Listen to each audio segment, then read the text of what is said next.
ஹரியானா சட்டப்பேரவை தேர்தலில் காங்கிரஸ் வேட்பாளராக களம் காணும் வினேஷ் போகட் தனது பரப்புரையை தொடங்கியுள்ளார்.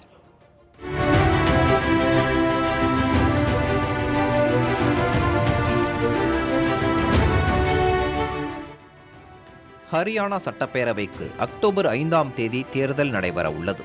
இதில் மல்யுத்த வீராங்கனை வினேஷ் போகட் காங்கிரஸ் கட்சியின் சார்பில் ஜுலானா தொகுதியில் போட்டியிடுகிறார். ஞாயிற்றுக்கிழமை கேரா பக்தா கிராமத்தில் அவர் தனது பரப்புரையை தொடங்கினார். இது வினேஷ் போகட்டின் கணவர் சோம்வீர் ராட்டியின் சொந்த ஊராகும். ஆகவே அவர் அங்கிருந்து பிரச்சாரத்தை தொடங்குவதாகவும், தங்களுடைய மருமகளின் வெற்றிக்கு அந்த பகுதியில் உள்ள பஞ்சாயத்துக்கள் ஆதரவு அளிக்கும் எனவும் காங்கிரஸ் கட்சி தலைவர்கள் தெரிவித்தனர். அங்குள்ள காப் என அழைக்கப்படும் 7 பஞ்சாயத்துகளின் பிரதிநிதிகளால் வரவேற்கப்பட்டார். பரப்புரையை தொடங்கிய வினேஷ் போகட் செய்தியாளர்களிடம் பேசும்போது தமது மக்கள் தம்மை வெற்றி பெறச் செய்வார்கள் என கூறினார்.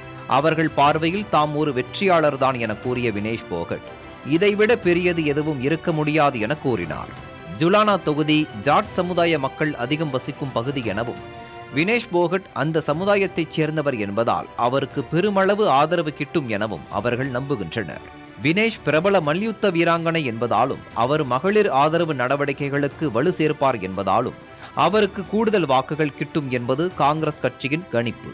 அதே நேரம் வினேஷ் போகட் மற்றும் பஜ்ரங் புனியா காங்கிரஸ் கட்சியில் இணைந்தது மல்யுத்த சம்மேளனத்தின் அப்போதைய தலைவர் பிரிஜ் பூஷனுக்கு எதிராக அவர்கள் நடத்திய போராட்டம் அரசியல் நோக்கம் கொண்டது என்பதை காட்டும் விதமாக உள்ளது என பாரதிய ஜனதா கட்சி தலைவர்கள் பேசி வருகின்றனர். இருந்தபோதிலும் ஹரியானாவைச் சேர்ந்த விளையாட்டு வீராங்கனையான வினேஷ் போகட்டுக்கு எதிரான கருத்துக்கள் சட்டமன்ற தேர்தலில் தங்களுக்கு எதிராக திரும்பலாம் என்பதால் அப்படிப்பட்ட விமர்சனங்களை முன்வைக்க வேண்டாம் என பாஜக தலைமை வலியுறுத்தி வருகிறது. புதுடெல்லியிலிருந்து செய்தியாளர் கணபதி சுப்பிரமணியம்.